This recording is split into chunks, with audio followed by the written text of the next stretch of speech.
the country. And of course, today I've got a very special guest. You've known him as a member of parliament. You've known him as a very prominent lawyer in the country. And of course, recently, he made his intentions known about him aspiring for the highest office in the land.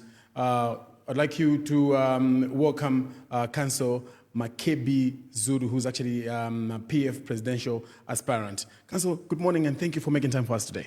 Good morning and thanks for having me on your show. Thank you. I've been trying to have you on the show for some time. I noticed. But most of the times you were calling me, I was away. Yes.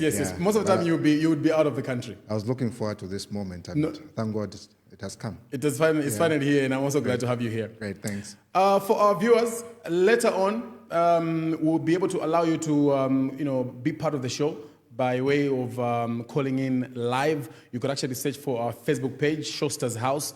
Drop a comment. There are numbers on the screen. You could send us a voice note of your comment, your contributions. Make sure that those voice notes are clean, straight to the point, and let them be under 1 minute. Any voice note that's going to be more than 1 minute, we are probably not going to play it. So make sure it's as short as possible so that we can accommodate as many views as possible. Council, to begin with, I would like to get your view on yesterday's attack on PF acting president, Given Lubinda. I'd like to find out what facts have you gathered so far as a political party, and if you have also found out who is behind the attack. Firstly, it's beyond contestation that the attack was by UPND cadres. You may have noted from the interview by one youth chairperson right on the Copper Belt admitting that they had actually done it. So it's beyond contestation as to who did it. So in this particular case, we know who did it. We know what the intentions were, as we made clear in that particular interview, and we are waiting to see what will be done. Because this scourge of violence has not just started now within the UPND. In the last few weeks, we have seen what has been going on. The stoning of the president was by UPND cadres on the Copper Belt. Then thereafter, there were threats by Maliteta that they would take 15,000 people on the Copper Belt. That was inciting violence itself. The next thing we witnessed people going to the PF Secretariat, causing damage to the property, and their chairperson, Liswaniso, admits that these are UPND cadres. Yes. And now we have this particular incident on in Central Province, the attacks on President Given Lubinda, that are quite unfortunate. So in this particular case, we do not want stories. It's not about persons that are dressed in UPND regalia that are doing it. It's UPND cadres that are doing it. The promise that they came up with at the time they were coming into government is that this was going to come to an end. But we have seen its upsurge. We have seen the violence being incited by people like Honorable Kasautu, who said Kadarism is officially back. And the next thing, he tried to backtrack. But unfortunately, the message has already gone. So those that have incited this violence, those that have participated in this violence, must be brought to book. We need to see firm action on the part of government. The statement by the Minister of Home Affairs is not enough. There's more that needs to be done to curb violence. In a democracy, we do not expect that to be happening.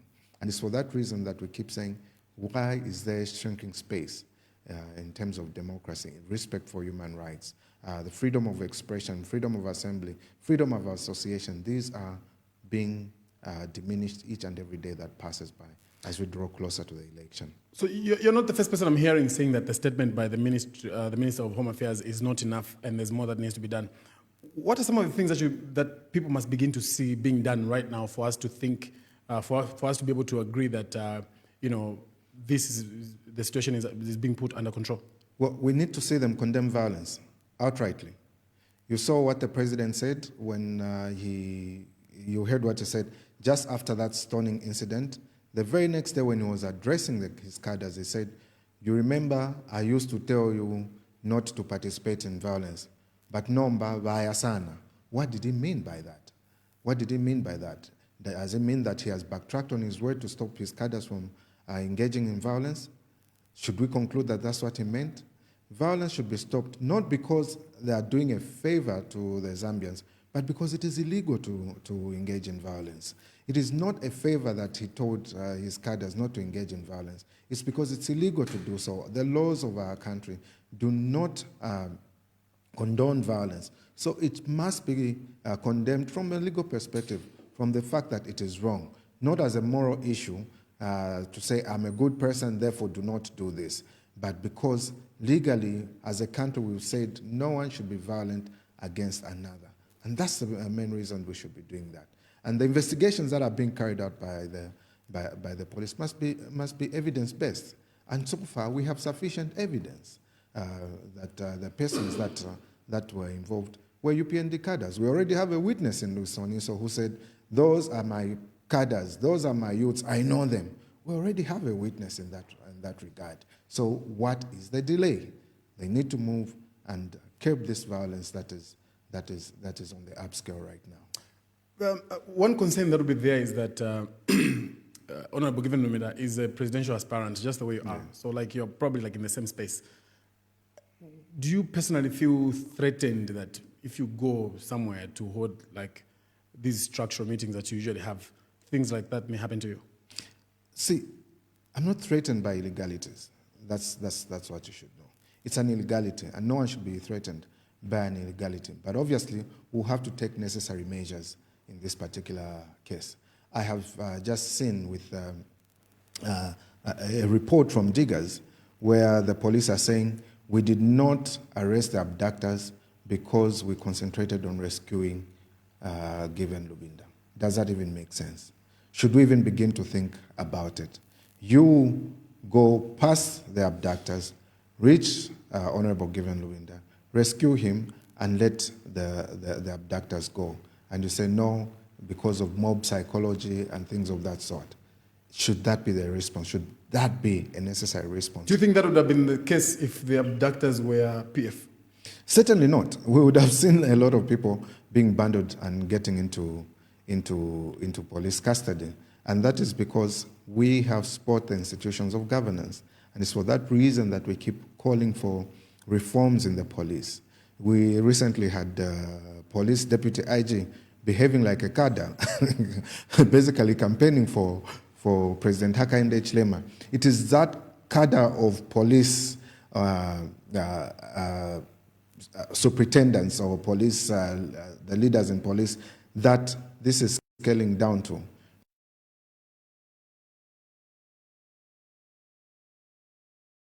Because they have shown bias, they have shown their preference in a political way, the cadres think the police are on their side. They'll break the law with impunity, and the signs are being seen now. No one has been arrested over the attack on the Secretariat.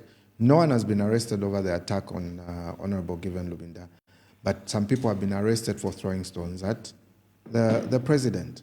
Why did they move in swiftly when it came to the president? When the known people, as regards the attack on the PF Secretariat, as well as the attack on Honorable Given Lubinda, who have not been arrested at all. And the so-called police are saying we concentrated on rescuing Given Lubinda and we let the abductors go.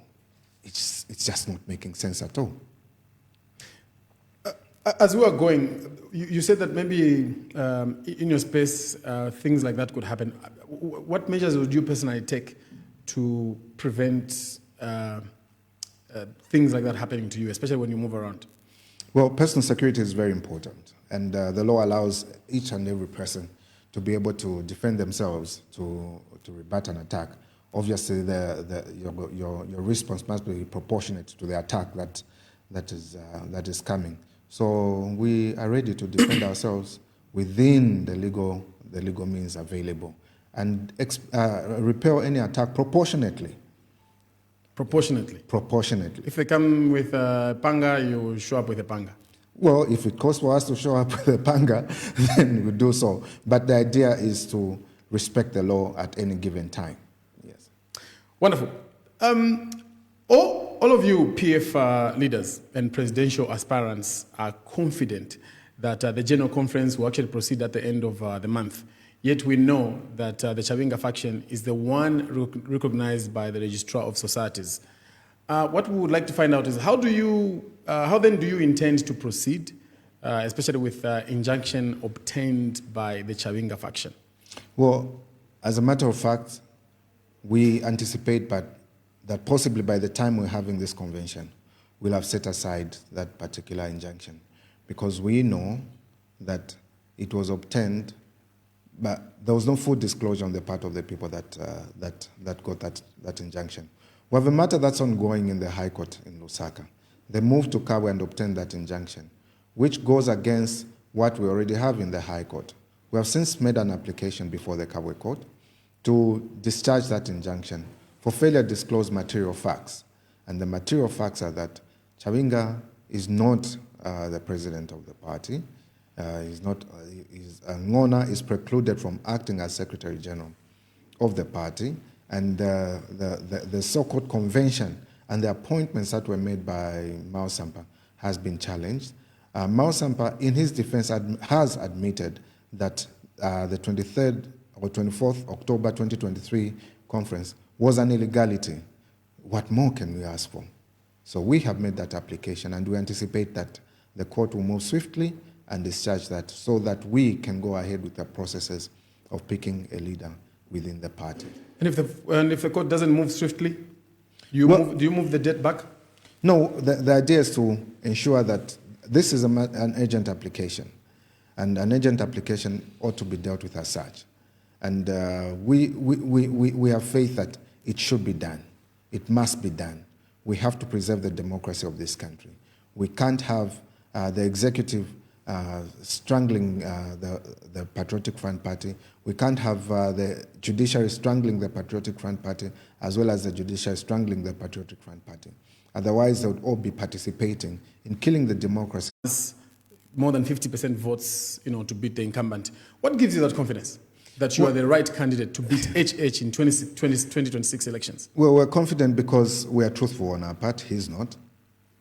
We are practical in our approach to issues. He's theoretical. When you say we are truthful on our part, is not, you're saying President Hakainde Hichilema is a liar? Yes, he is a liar. Broken promises, many things that he said that have not come to fruition, and he hasn't even come back to apologize. So we have issues of broken promises. We have issues of centralization of the government. Our intention is to come and decentralize government. We have issues of heavy-handed governance on the part of President Hakainde Hichilema. These seditious laws that are being applied to stifle dissent, that's unbecoming of a government. That's unbecoming of a democratically elected government that use the same process that we all want to use to come into power. And they're trying to narrow the chances of other people coming into power. And the only reason you can do that is because you know you've not delivered. And he knows he has not delivered because all the promises that he made have not been met. Milimi was supposed to be at 50 kwacha. How much is it at? It's at 300, 350, 400. The dollar, which was at 17, is now at 22. He said he was going to bring it down to 12. The cost of fuel was supposed to be at 12 kwacha. At 12 kwacha, as he promised. How much is it at right now? All those are broken promises. Farmers promised fertilizers that they would have up to 8 to 12 bags of fertilizers. How much do they have? They're sharing in medals. Seed is being shared in cups. He promised that the cost of fertilizer would come to 250 kwacha per bag. How much is it now? It's over 1,000 kwacha for a bag. And those broken promises and those lies, those are all lies, and those are the things that need to be reversed. Over and above that, he has weaponized institutions of governance. How do you weaponize institutions of governance and make them fight against your opponents? You use institutions of governance to fight against your opponents. That is not what is required in governance. That is failure of governance. What are we going to do? The opposite of exactly what he has done. Well, the cost of living is pretty much high. People expected it to be low. You promised better land. You promised a land flowing with milk and honey. But what do we have? It's bricks and pangas, stones flying all over, violence that is there. We have a very high cost of living. People can't afford to have 3 meals in a day. We end up only having 1 meal a day. Power issues. They said load shedding was going to go. In fact, during the first, amongst the first press briefings that he had, he even dared to say, how many of you are being load shedded here? Because of our leadership, we have kept load shedding, but we have the worst load shedding in the history of this country now. 21 hours of load shedding. How much load shedding did we have in PF? Only up to 4 hours. Is that the development that people voted for? Is that what people asked for? Certainly not. Industry is crashing because there's no power. And it had to take Dangote to tell the president to say the power issue is foundational to any development. And I'm sure by now they're obviously saying Dangote is PF because he told the truth as to what exactly should be prioritized. When the PF was busy bringing a ship docked in Mozambique to supply power, to support industry, they said that was a waste and that they could do better. He gave an example of Dubai, saying Dubai has no drop of rain, yet they have power 24/7, and that was going to bring the Dubai formula. Where's the Dubai formula? His Dubai formula has taken us to 21 hours of load shedding. What are we saying? We're saying these have to be addressed. But before we talk about, because obviously you've mentioned everything else that was promised to Zambians. Exactly. Some of the things that have not been fulfilled. Exactly. I'll come to the things that you probably are going to do different. Mm-hmm. But before we go there, I'd like to invite the public. There are numbers on the screen that you could actually give us those live calls. If you've got any contribution, please let's keep the conversation right here on things that are being talked about. Do not stray very far from what we're talking about. What are you going to do different if elected or when elected? Even as you give your answer, knowing very well that Zambians know that politicians like to, give promises that most of the times don't come to fruition. How are you going to do things differently? Listen, in places where he centralized. Let's start with the cost of living.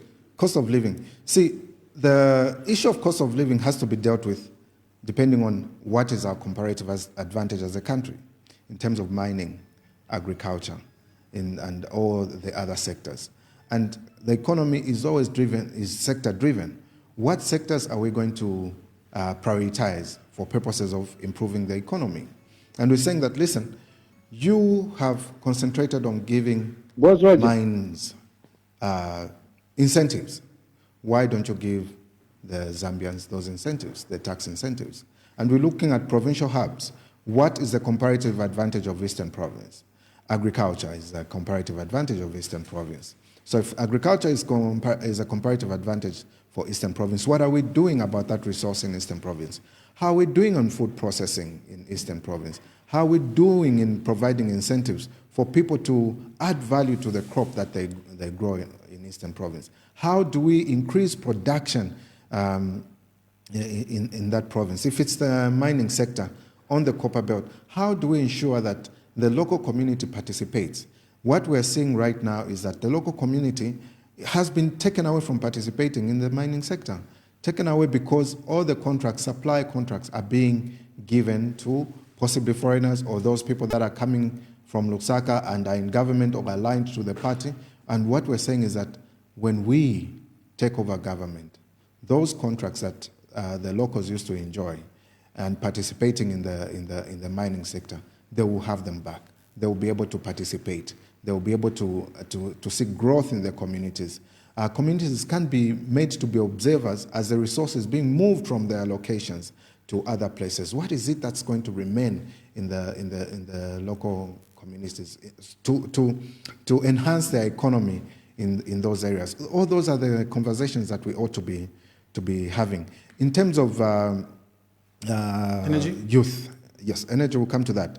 In terms of youth employment, what is it that we're doing to create employment? What sectors are we going to look at? If it's the mining sector, how are we expanding? What curricula or what courses are we offering to the Zambians or to the youths in those particular areas to be able to harness the dividends from our comparative advantage? So the mining sector being improved, meaning that we have to channel human resource in that area. What have we done in the universities? Are we being relevant in our universities as regards that? With the mining sector, you said something. Did you mention something like giving more licenses to the locals? Obviously, that is one of the issues that we have to look at. The way we have treated the issue of giving artisanal licenses is unbecoming of a country that wants to empower its people. So what you're saying right now is what was told to the Zambians in 2020. And has not been done. Instead, the opposite has been done. So, but exactly. Then how do the same person who's listening, and how are they trusting you more than they trusted? Because we're not liars like the current government is. We're not. So the only difference is you're not a liar. And we're trying. Now, these are practical ways that we're looking at. The practical ways of looking at it is, how do we empower the locals? How do we ensure that the resource is being controlled by the locals? In this particular case, how do you, whereas we like a balance between the investors and the locals coming together, and for mutual beneficiation. You can't have a larger chunk of it being expropriated to benefit those that are taking it all out.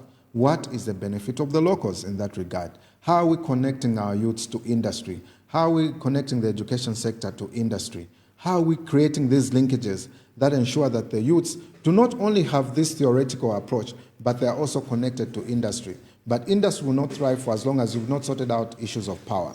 You've not sorted out the issues of human resource that has to get in there. And that is how you create employment.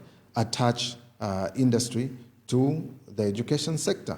That is the approach that is necessary in that regard. Yes. You could give us, those calls, or you could actually give us a WhatsApp call. We'll be able to connect you to Council Makebi Zulu. He's actually here to have a conversation with you.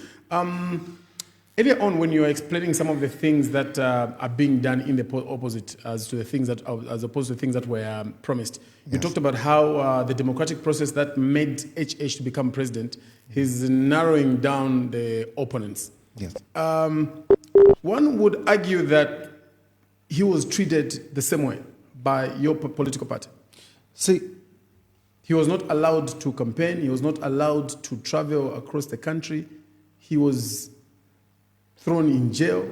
One would argue that what was the case with him as well. Well, we have to look at things as they are. See, whereas admittedly some things may have been done wrong, it does not mean it should be perpetuated. He was not thrown in prison for purposes of maybe someone trying to stop him from exercising his rights. We all know what happened. We all condemn what he did. But in this particular case, we're saying, okay, should you, who experienced such a thing, be the one to perpetuate it? Should you be the one to continue with that? What we want is not politics of vengeance. And we are saying that when we form government, it will not be politics of vengeance. It's time to do things in a very new way. It's time to unite the country. We can't divide the country on regional lines, on tribal lines, or on anything. We have to respect our constitution. So when a president is taking office, he's given the instruments of power, which includes the constitution, by the way, meaning that you swear to uphold the constitution as one of the things that you're going to do. That's a very basic thing that a president ought to do necessarily. So to say I'm going to abrogate the constitution because the laws were not being upheld previously is in itself wrong. It makes you no different from the former, and you should be better than that if you're going to take over the reins of power on the promise that you're going to make life better. Council, I want us to talk about, because you brought about seditious. Some people in the country is actually divided on seditious crimes.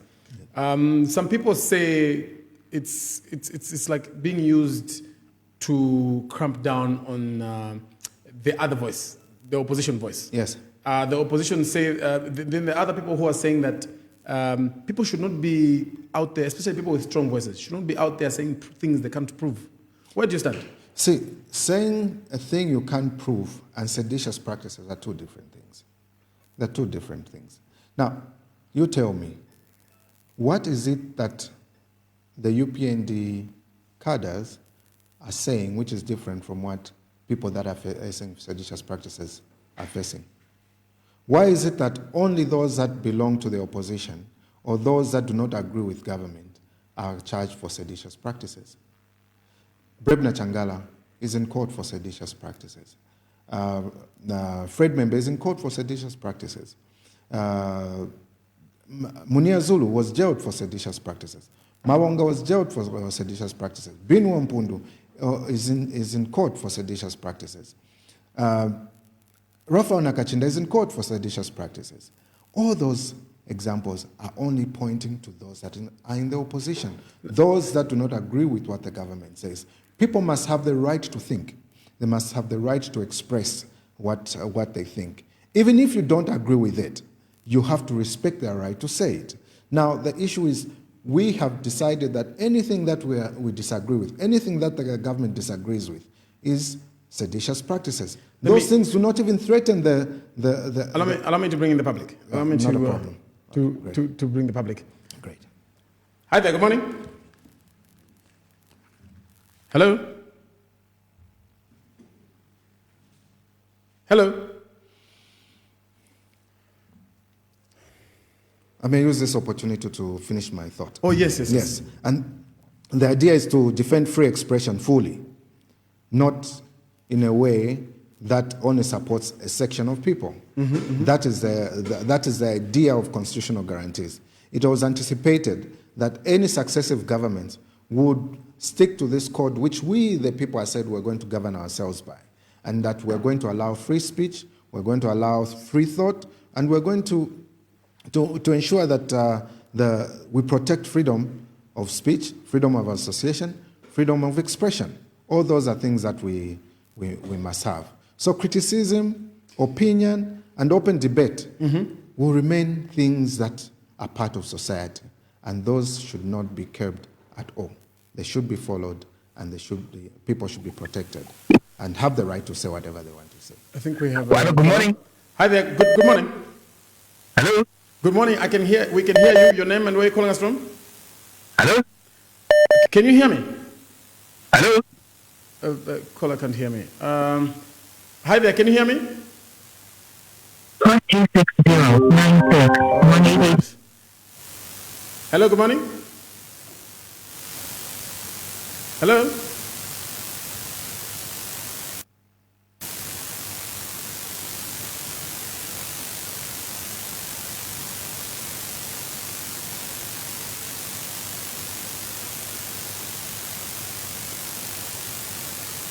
Hello. I'm getting Can you hear me? calling from China. Can you hear me? Hello. Yes, I can. Maybe we just we may need to stick to the direct calls. I think we may need to stick to the direct calls because so see if you can give us those direct calls. There are numbers on the screen. There are numbers on the screen. See if you can give us those direct calls and talk to Council Zulu. So we've talked about the cost of living, the seditious practices, as well as the current president or governance narrowing down the list of people who would like to contest in the presidency. As we go on, Zambia's economic and debt picture worry many voters. Council. Yeah. What is one bold economic reform you would propose that you believe could actually change investor and citizen confidence within a single year? See, there was a program that was started by the Patriotic Front government, and that is that the Bank of Zambia was going to be buying gold, and we're going to have reserves of gold. Yes. If we had done that, we would definitely have lowered our debt, because we'll have paid our debt from the gold that we possess. What did the UPN do the moment they came in? They decided to do away with that program, meaning that we do not have reserves in terms of gold. There's a $22 million plant in Mumbwa that has been built for gold processing, which is in private hands of those that are in power. That is something that government should have invested in on its own, for purposes of government being the ones to buy all the gold that is mined in this country.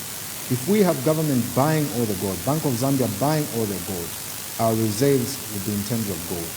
Gold The price of gold is at its highest right now, and it would have been a very good way for us to reserve or to grow our economy.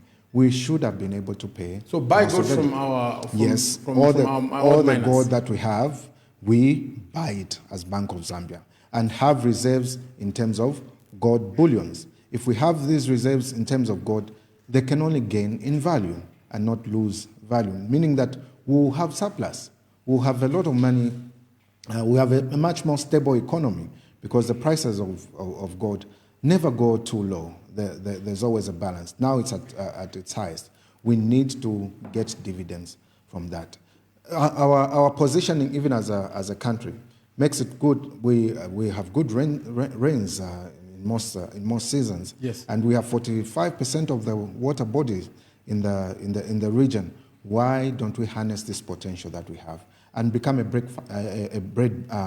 basket for the region? We are capable of doing that, and we should be investing in that. So what we have stripped from the agriculture sector, we should instead be enhancing from it. The way we've handled the food, the farmer input support program has been very bad. It has been less than impressive. Why don't we get back to our roots and do it in a manner that benefits the economy? Producer says there's some calls. Yes. Let's see if we can talk to the public. Great. Hi there, good morning. Hello? Hello, good morning. Good morning. Good morning, you're live. I would like to know your name Hello? and where you're calling us from. Hello? Hello? Hello? Can you hear me? Can you hear me? Hello? Okay, I think we might just need to, as the producer is still doing that, let me see if we can just pick the WhatsApp call. Hi there, good morning. Good morning. Good morning. Good morning, Showstar. Good morning, thank you. Your name and where you're calling us from? This is Emmanuel. I'm calling you from South Africa. Emmanuel from South Africa, please go ahead and talk to Councillor Zulu. Councillor Zulu, how are you? I'm okay, sir. How are you? Yes, sir. Councillor Zulu, I just wanted to say thank you that you are able to come on this platform and express your views. Sir, the other thing is, you mentioned that you are going to do exactly what. Now, my question is,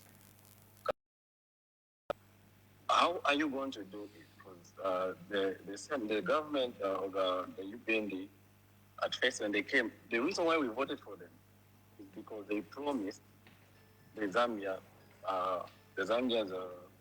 they promised the Zambians there will be a greener pasture. I'm asking if we can make the questions as quick as possible so that we can allow many people to come through. Okay, sir. My question is that when Showstar asked you, say, how are you going to make this country, take it to the next level, like the way the UPND promises Zambian people? You answered, you said, no, we are going to do exactly what you We said the guys opposite of what they have done. we are working. And sir, to be honest, the reason why we voted you out is because we thought things were bad. So my question is, how are you going to make sure that the cost of living will come down, the economy, the rates, the dollar rate is going to come down, and you talk about agriculture, fertilizer, and everything. How are you going to make everything work? That's the question. Okay, thank you so much for coming through. Let's go to the next caller. I think we've touched on some of the things he has asked. Yeah. Hi there, good morning. Good morning. Good morning, Mr. President. Good morning, ma'am. My question is... I'd like to know your name and where you're calling us from. Oh, sorry, I'm calling from UK. My name is Matilda. Matilda from the UK? Yeah. Okay, go on, please. Yeah, my question is, can I ask in my local language? Please go ahead, please. Okay. Makebi, President Wesumwa Mashurukit Mukwai. Atwashibukawat. Question yanzi ilela indefo kwibishokwe bati ngamwa wina actually mule wina bu president ngamwa Peter Bushe. I'm a revenge because the revenges alingo kwebati tufike na pali inoshita ukwebati government ilipo ibomba sana ukufikapo nokuchita ama-promises valilanda mushe imwe nga mwaisa mupawa mushe mukalalolesha ifyo bafoma government valechita nokwamba okubachita prosecute like ifo valechita bena. That's my question. And the other question is about the mining sector. Mwalishi baifwe country yesu tuwashimba amara pa mad resources yesu aya mining sector. Mushe mukalulekesha po kwebati abaiche abashakwata ama skills kwebati wakakwate kwa ama skills na bena bakamba okubomba wino mu mining sector. Then the other thing Matilda, is... let's limit maybe we the questions so that other people can also come through. Okay, thank you very Thank you, much. thank you. Hello? Would you like to Hello? pick up that one? Yes, let's start with this. And I did allude to this. Just hold your thought. I think the producer has picked your call. Okay, great. Hello? Hello? Hello? Hello? Good morning. Can you hear me? Hello? Can you hear me? Hello? Okay. It seems like we started Hello? to change. Please go on, Mr. President. Hello? So the question that Matilda asked is very important. The idea of concentration on vengeance is something that I would say I've experienced over time. I represented Rupiah Banda the time the PF came into government, and I know the extent to which a concentration of vengeance can be. I represented President Edgar Chagwa and most of the eminent persons in the Patriotic Front Party.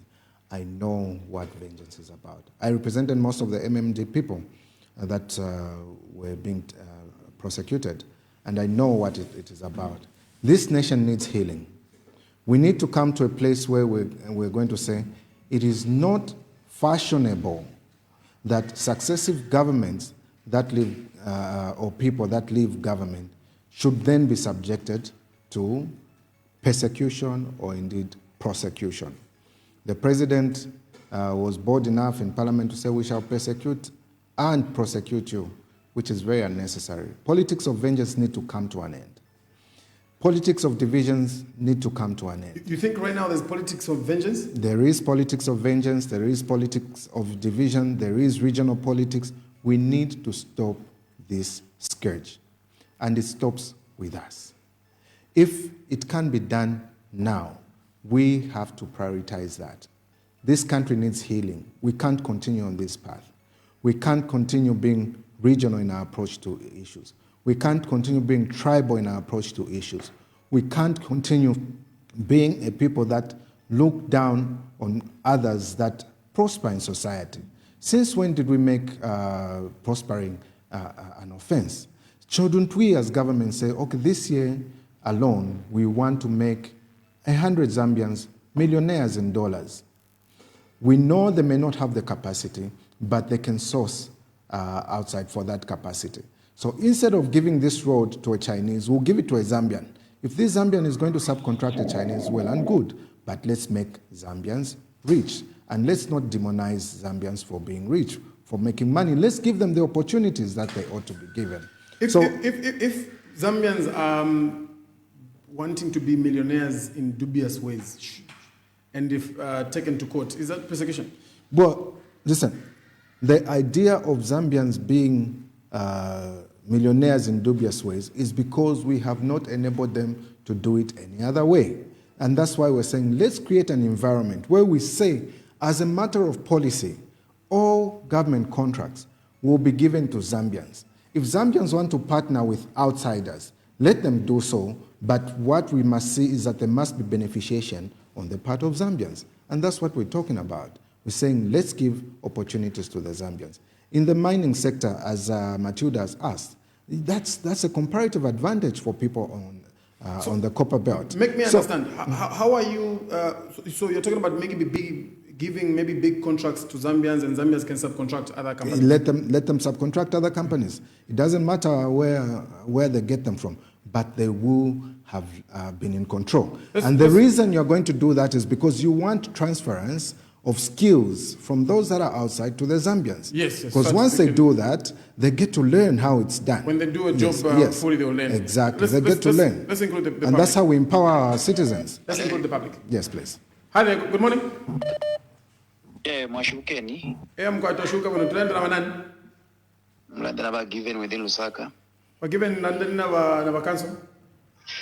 Mwashukeni ba Makebi. Hatwashibuka katwishibena. Ale Twashibuka katwishibena. mkwai ba Makebi nachumva machirondero ko bati na cost of living na iya pa sana mu UPND. Manje ukwipisha kwanda ko bati busheni tumwaye kwechalo umutengo o pio yaleshitwa ko lotamla senda uteo kuma ku MMD. Tumwaye kwechalo forward umutengo wa bungalo mwasendere uteo kuma ku MMD. Tumwaye kwechalo umutengo wa fuel na dollar fuel nefyo mwaushire. So tumone tueshe tumone cha ko bati chishinga ba PF mwali bomba bwino. Then that's my first question. Second question yako ko bati ba Makebi leadership na mufilo kusolve ishija kushika balungu nomba how are you going to solve a problem ya chalo cha Zambia china abantu ba 2 million abana 20 million na mufilo kusolve akantu akanono na msunge chitumbi na mtisha ku South Africa na mwera kwa imwe ngufuaya maka kupiana oyo mwashi oyo ino mwa mwali mutemwa tala mwashika mlefo kumupiana so that wishibe ko bati butunguru shinshi wo mulela ngishe chalo. I think if has got a question here.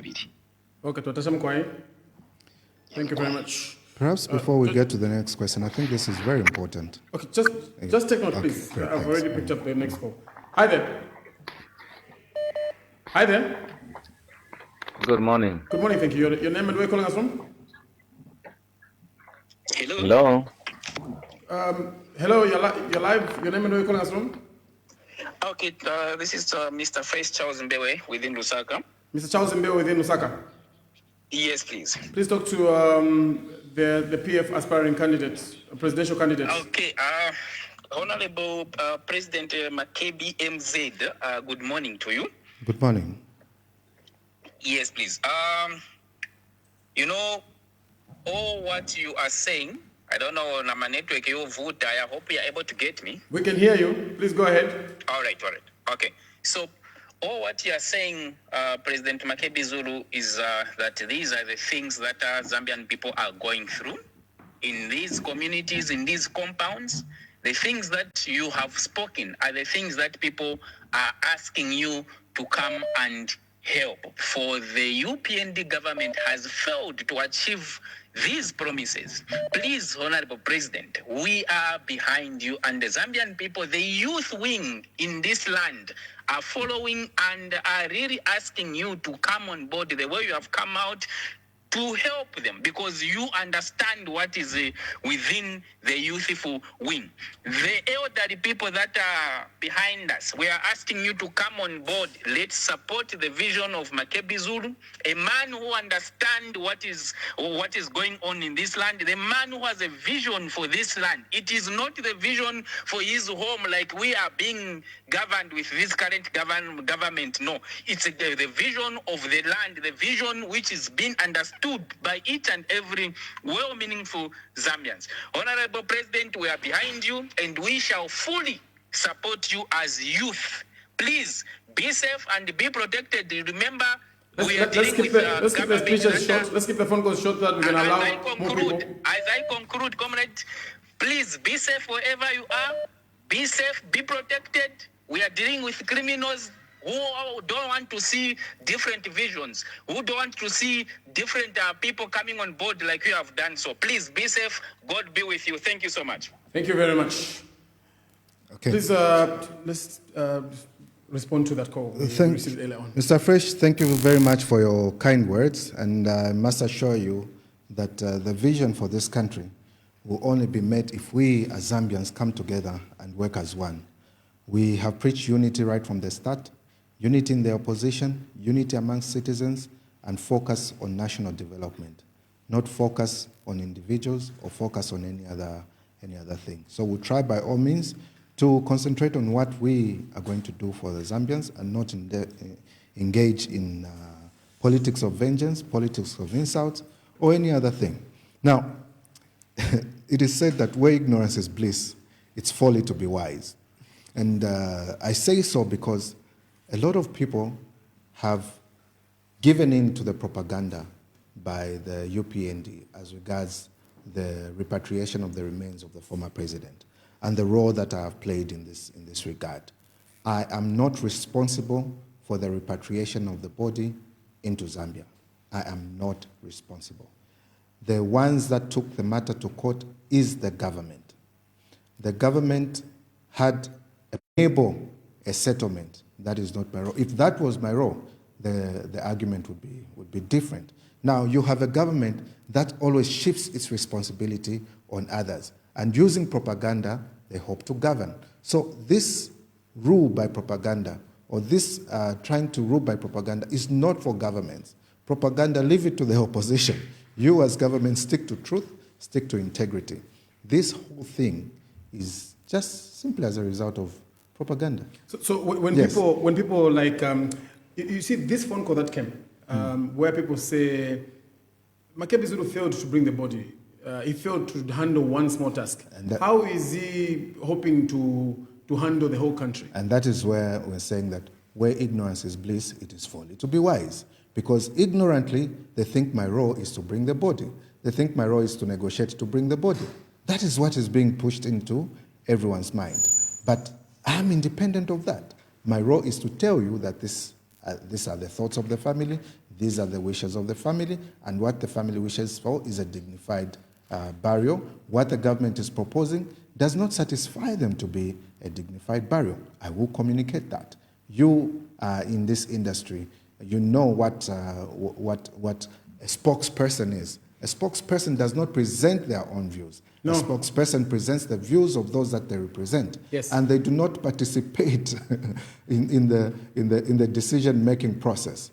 They do not participate in that decision-making process. But what has happened in this particular case is that when government took the matter to court, they sued, including the spokesperson.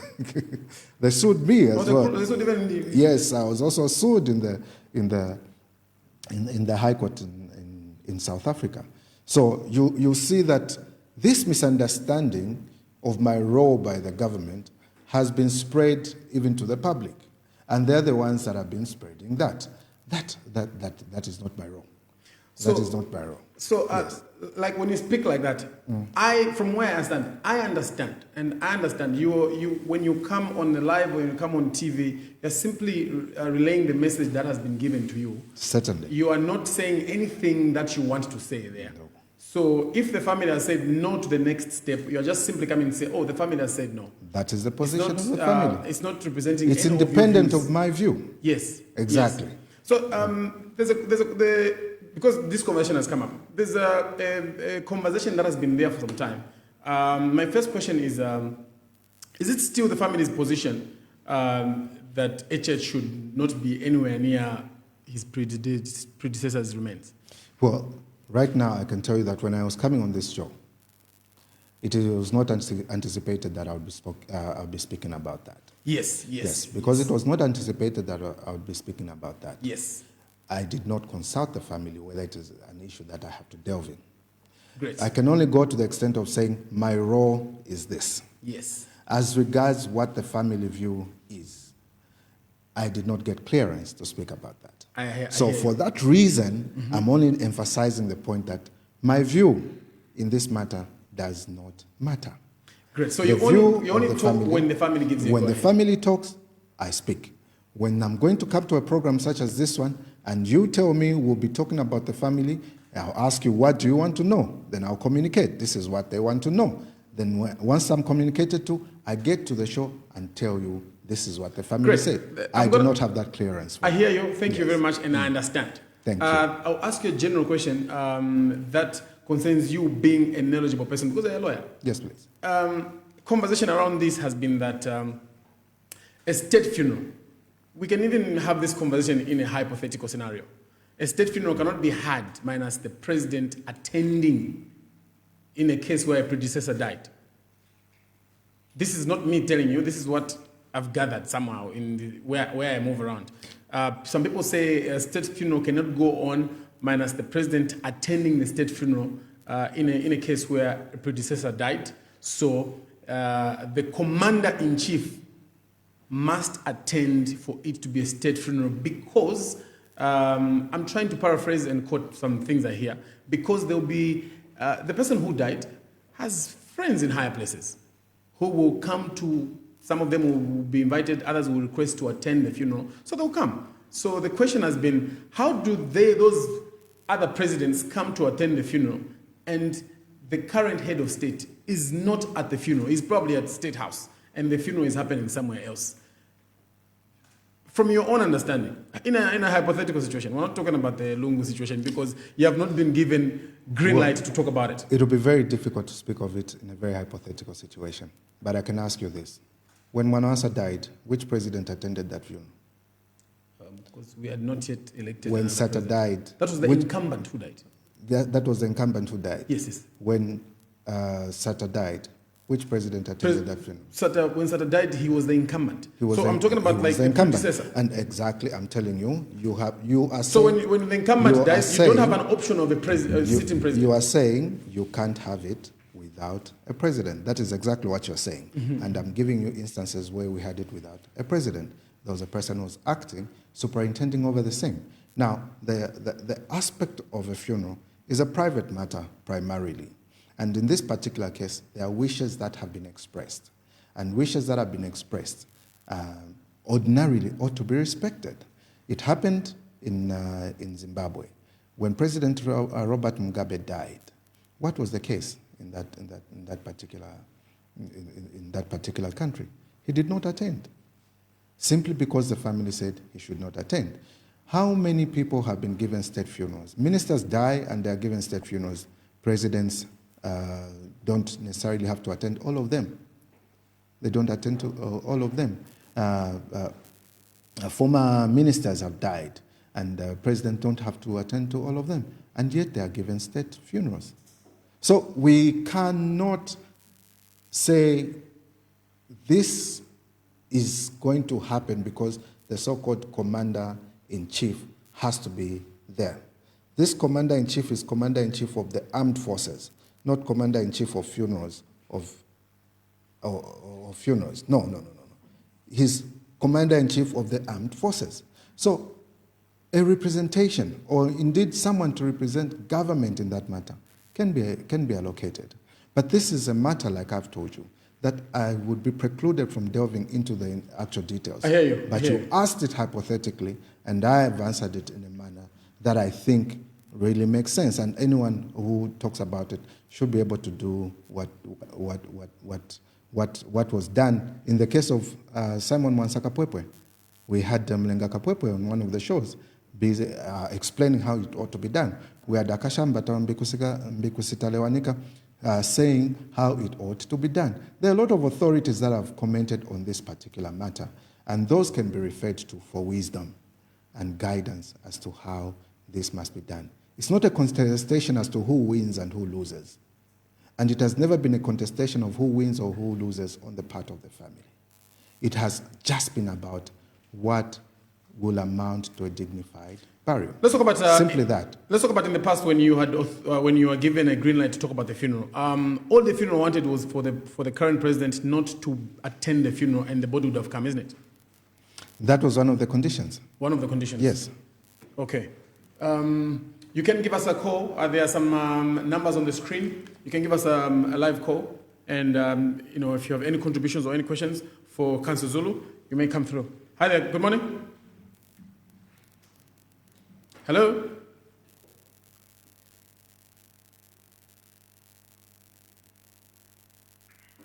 Hi there, good morning. Hello? Hello, you're live. Would like to know your name and where you're calling us from? Come again? I am alive. Yes, you are live. You are live. You are live. Your name and where you're calling us from? This is a young bike. Goodness. He said he has arrived. Oh, he has arrived. Oh, yeah. Hi there. Good morning. Good morning. You're live. Would like to know your name and where you're calling us from? My name is Eugene. calling you from diaspora. I know Eugene, where exactly in the diaspora are you calling us? I need to give details? No, you don't need to. You don't need to. You may go on, please, Yes, Eugene. thank you. I know Makebi is not comfortable talking about the Lungu, the issues. Because as just mentioned, he has not been given clearance to talk about it on this show. I know. So I'll just generalize. He wants to save the Zambians.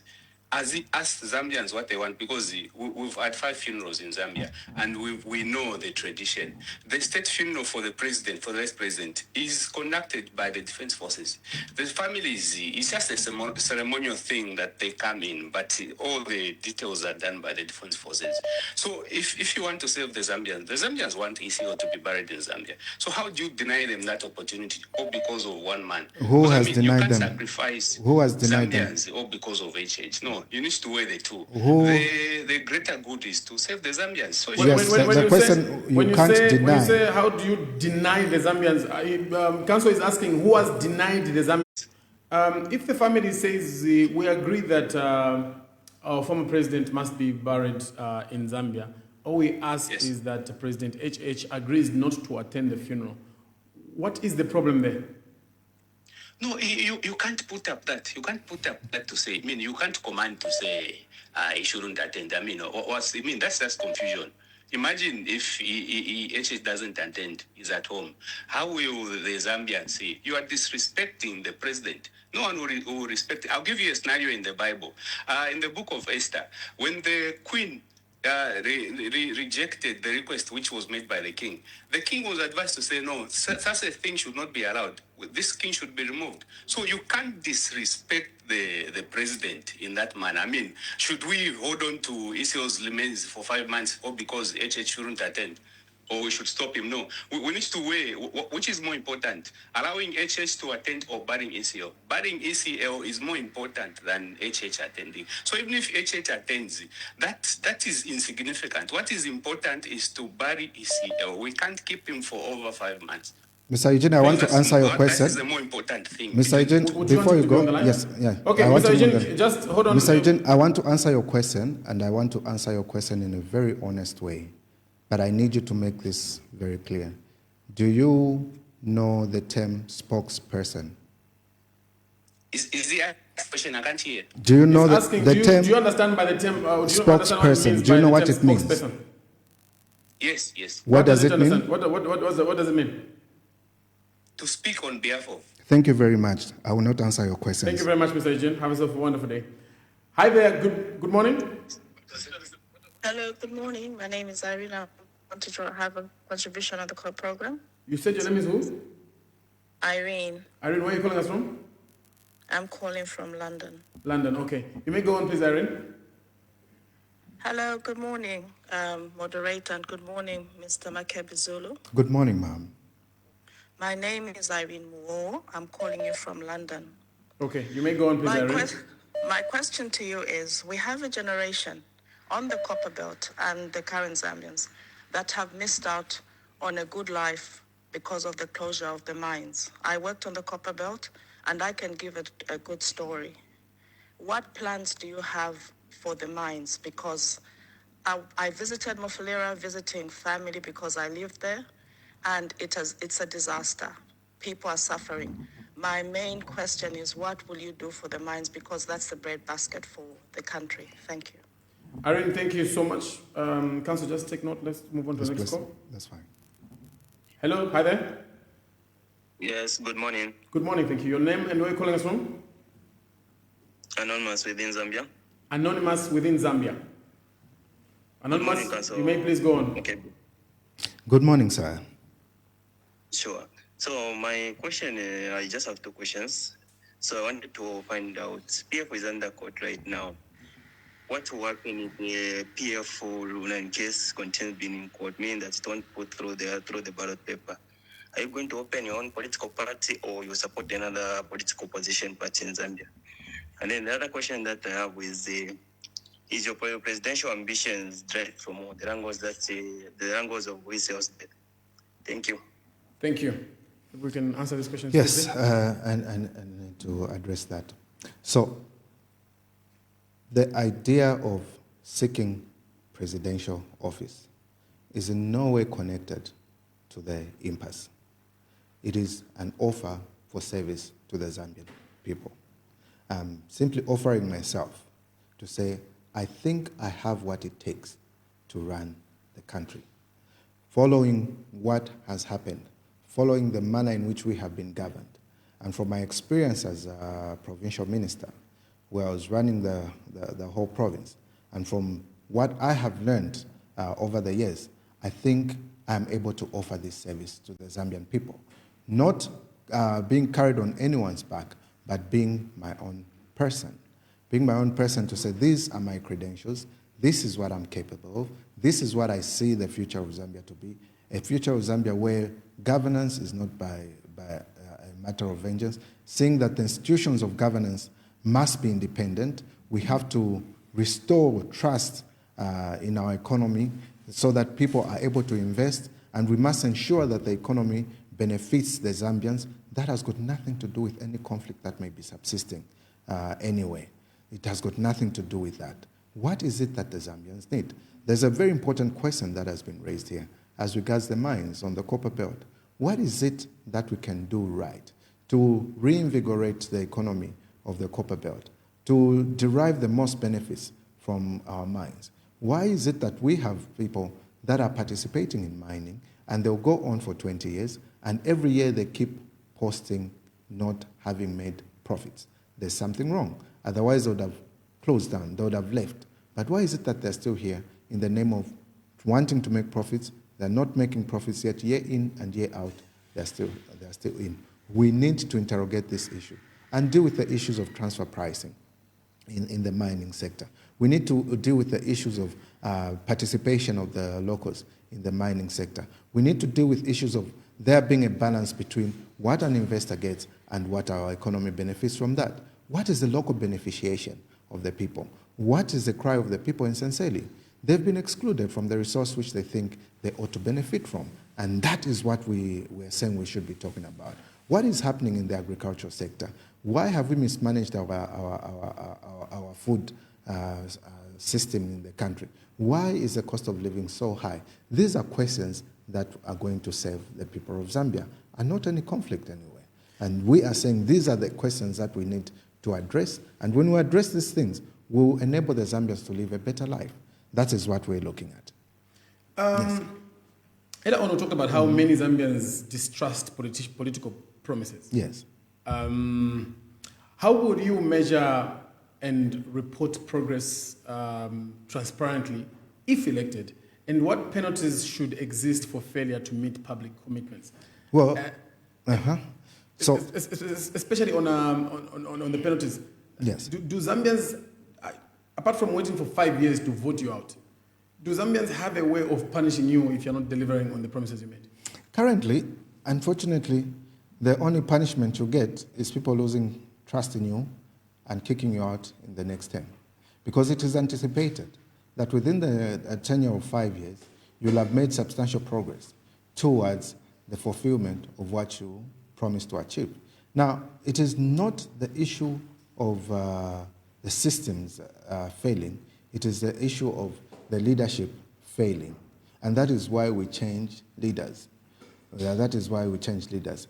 But then the leaders that we have put in place have gone to the extent of destroying the systems that should be working. They've gone to the extent of compromising the systems that should be working. What has this translated to? It has translated into a one-man show. And you can't rule this country on the basis of a one-man show. You can't be the reservoir of wisdom. You can't be the only person who thinks you are the most intelligent person in the room and only your ideas work. It is a rule by a committee. It's a rule by everyone else. What are the people saying they want? What are you doing to address the concerns of the people?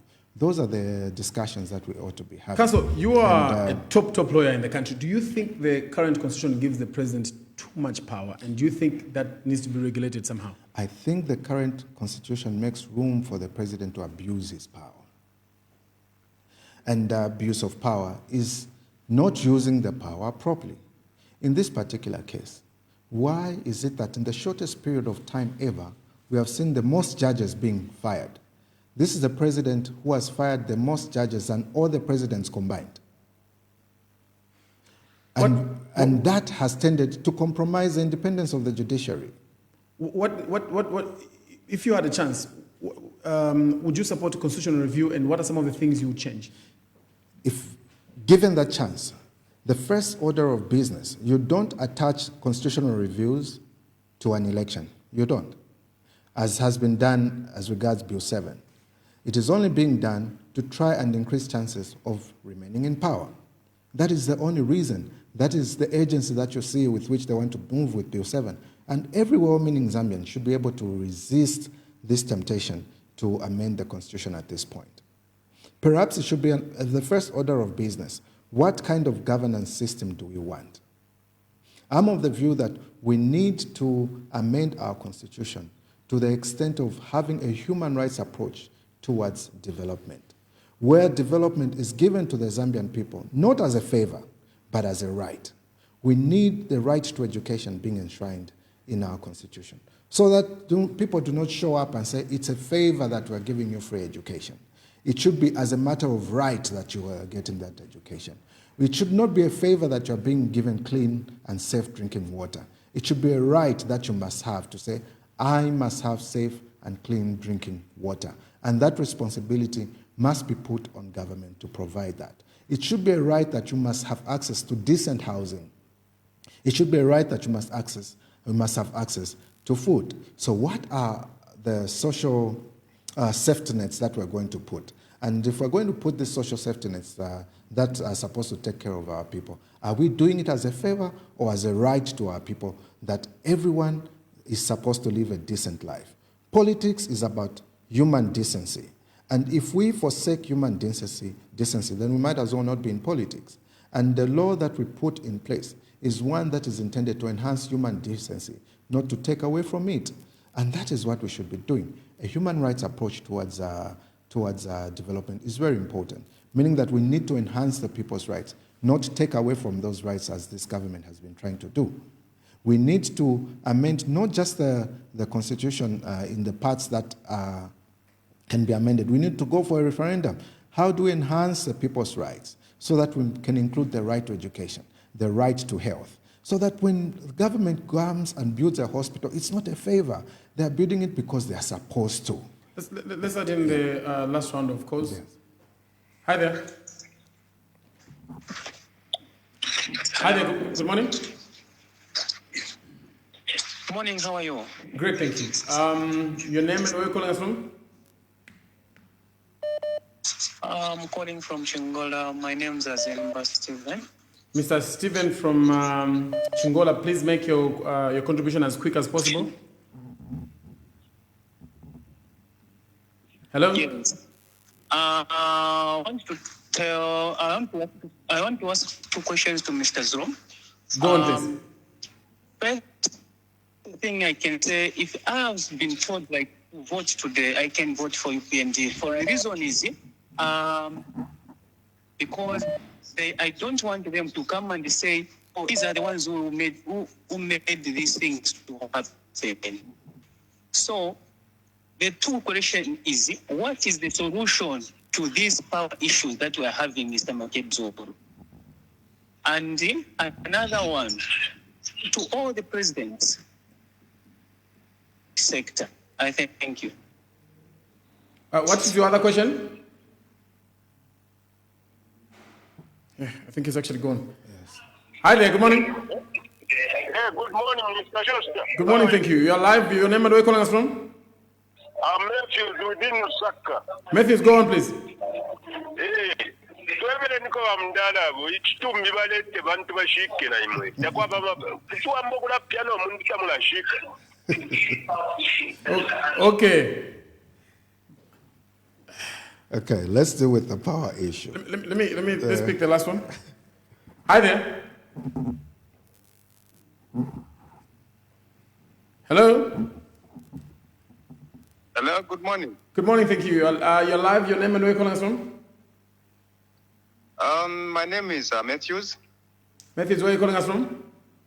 I'm calling you from Kawata. Okay, Matthews, please go on and talk to the PF aspiring candidate.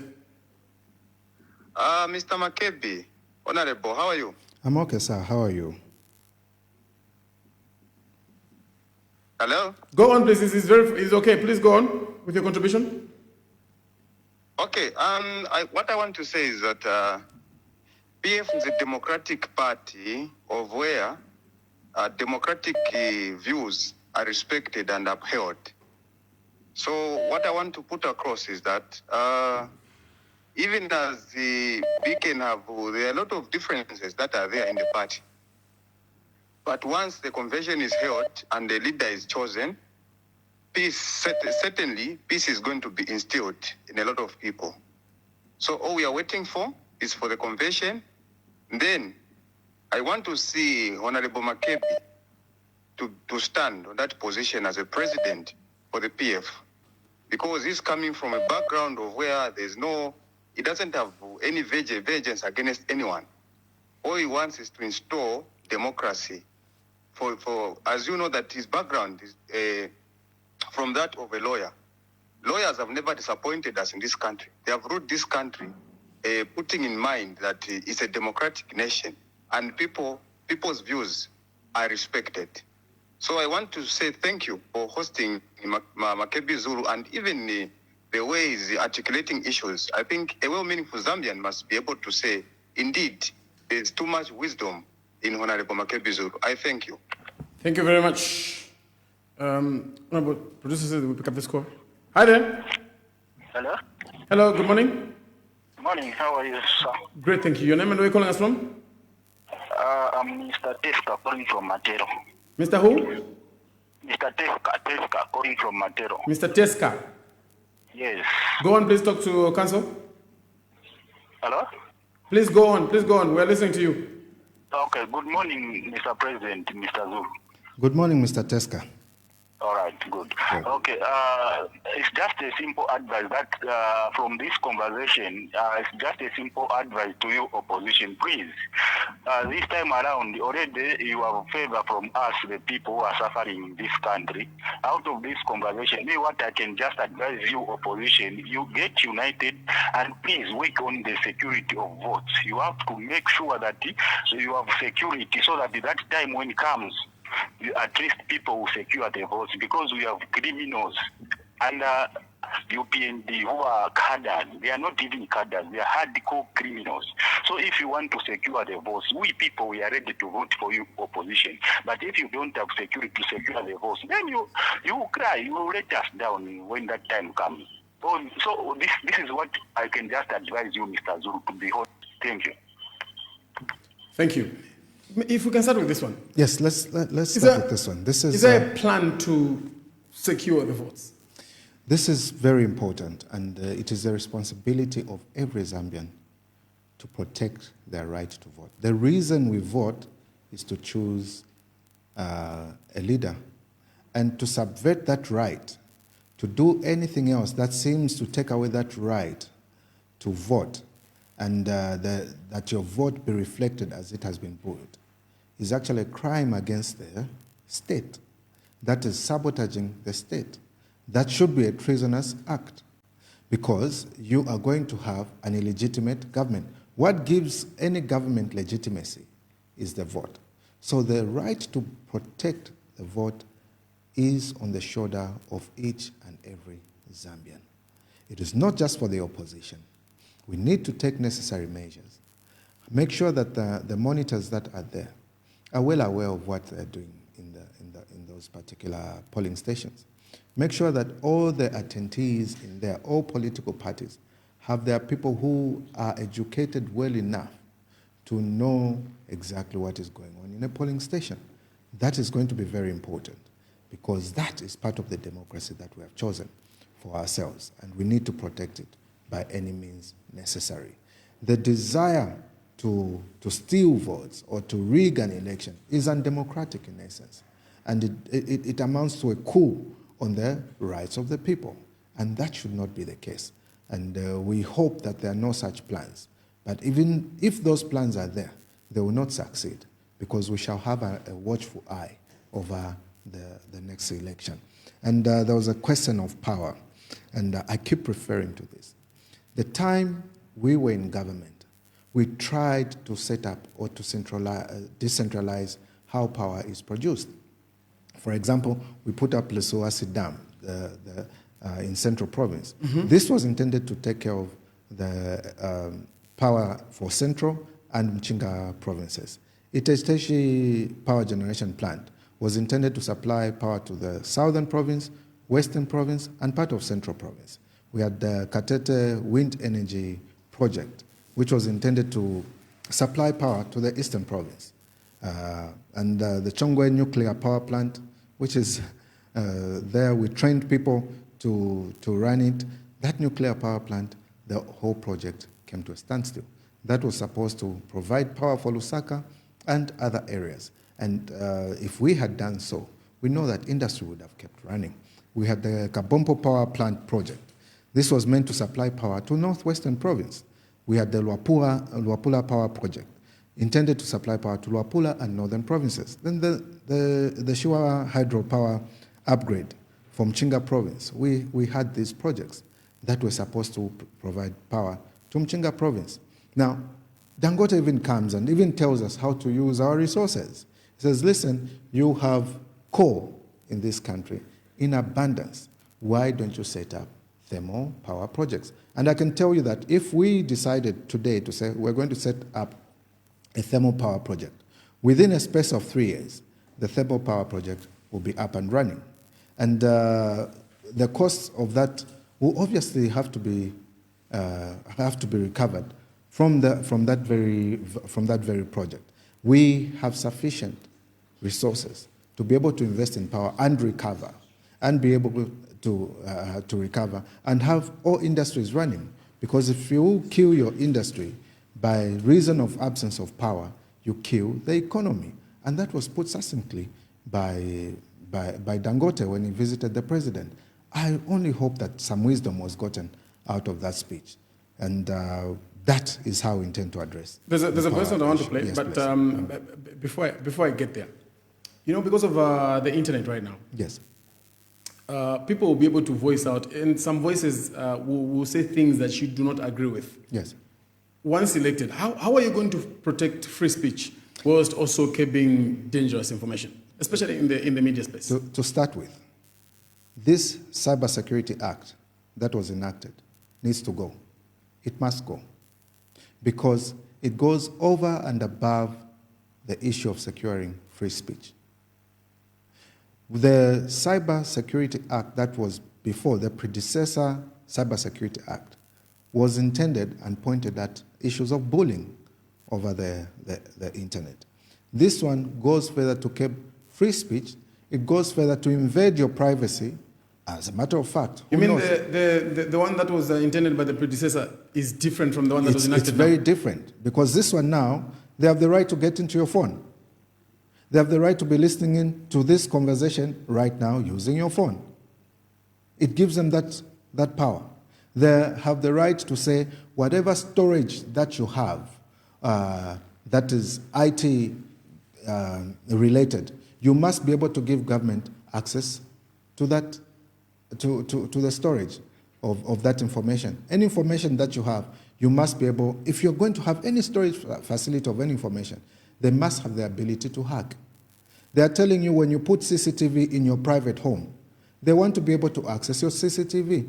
You have to tell them the model of the equipment that you're using. You have to, and all that are so intrusive. It will be difficult for any person to come and invest in ICT in Zambia because of that, of the cyber laws that we have put in place. When you get back power, you're abolishing the... Just throw it in the bin altogether. Okay, there's a voice I want us to play from Brian Matambo from within Lusaka.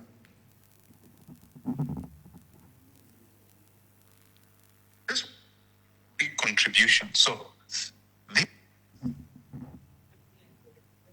good morning. I just want to make a quick contribution. So, these people that are calling and demanding that Council Makebi Zulu should bury ECL, in a way, I think we are being very unfair, because I believe that even Makebi Zulu himself would like to see this issue come to a conclusion.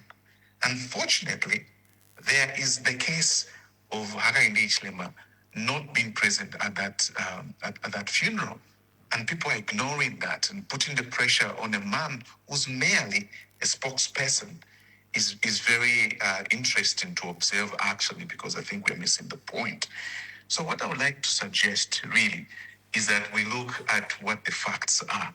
Makebi Zulu is a spokesperson, and let's support him in that role. And let's support the family in what they are standing for. Because as a matter of fact, the family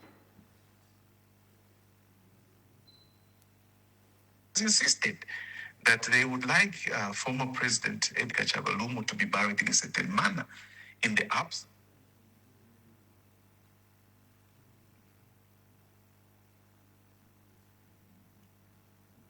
So, Council, before I let you go, and time is really, running out. In a situation where the Chavinga faction holds on to the papers, especially at the registrar of office, and it's time to file in, are you switching camps? Are you opening? Are you creating a new political party? Are you joining another political party? In a case, in a scenario where the Chavinga camps holds on to them being the bona fide owners of the PF? As a Patriotic Front party, we are resolved. We are resolved that in the next election, we are going to participate. We are going to participate primarily on the PF party. In the meantime, we will continue to mobilize our structures. We will continue to mobilize our people. If democracy is denied to the Zambian people in the manner that it's being denied, to an extent where the Patriotic Front Party is not on the ballot, I will tell you that Patriotic Front Party is beyond the paper that may be kept by any person, whether Chavinga or any person.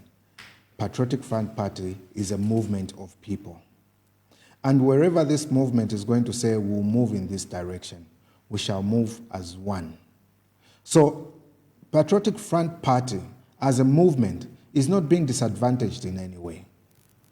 But the attempt to kill democracy by keeping the documentation that is supposed to enable us to participate under the name Patriotic Front Party is not something that goes to the core of disturbing the membership of the Patriotic Front Party, or indeed the citizenry.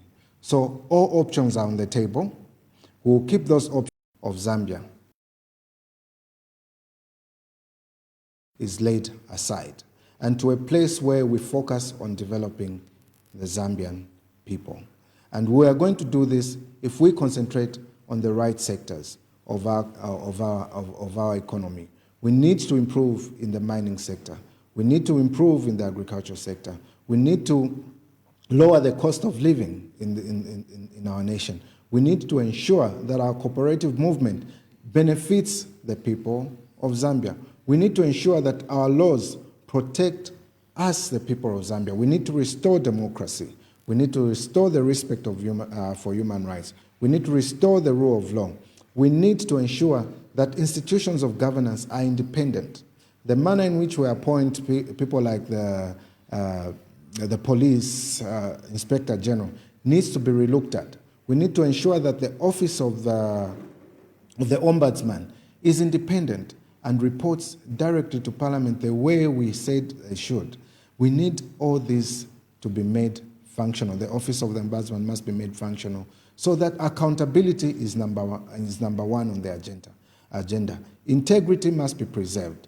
Corruption must be gotten rid of. And we will have a fair and just society whose institutions of government serve the interests of the Zambian people, protect the Constitution, respect the Constitution. That is the kind of government that we should be looking forward to. We need to get rid of politics of vengeance and insults. We need to get rid of politics of oppression and have a united front. We need to have a united country. Not on regional lines, not on anything else, but because we are one Zambia and one nation. I'm smiling because I've looked at something I should have brought up a long time ago. You know, you seem to have earned yourself a name Malukula. among your critics. Does that, does that bother you? Maybe it's intended to mean that we have come to put a stop to the misrule by the UPND. And so we shall embrace it. With the what? We shall embrace it. With the what? With the Put a proper, stop with the what? with the proper hammer. With the proper hammer that ends the misrule of UPND. And we have a big hammer, and we're not afraid to use it. So we shall use it and use it effectively, because our job is to serve the Zambian people and give them a country that they've always desired to have. It beats me these days. When I call someone, they say, come to WhatsApp, come to WhatsApp. And when you're talking on WhatsApp, I'm looking forward to a time when we'll be able to talk freely over the phone, not thinking that someone is listening into our conversation. Even if they listened into the conversation, they should be able to say, I will protect their right to say whatever they are saying, because democracy is a marketplace of ideas. And ideas are born in the mind and expressed through the mouth, or indeed the pen. So we need to protect that right of our people. Council, I'd like to thank you so much for making time for the people of Zambia this morning and partly this afternoon. Thanks for having me on your show. And of course, we appreciate everything that has been said and of course your time for the people. Thank you. Thank you. We've been hosting PF presidential aspirant, Council Makebi Zulu, and of course, I hope you've enjoyed every bit of this program. It's been Showstar's House. Until next week, my name is Jackson Peary.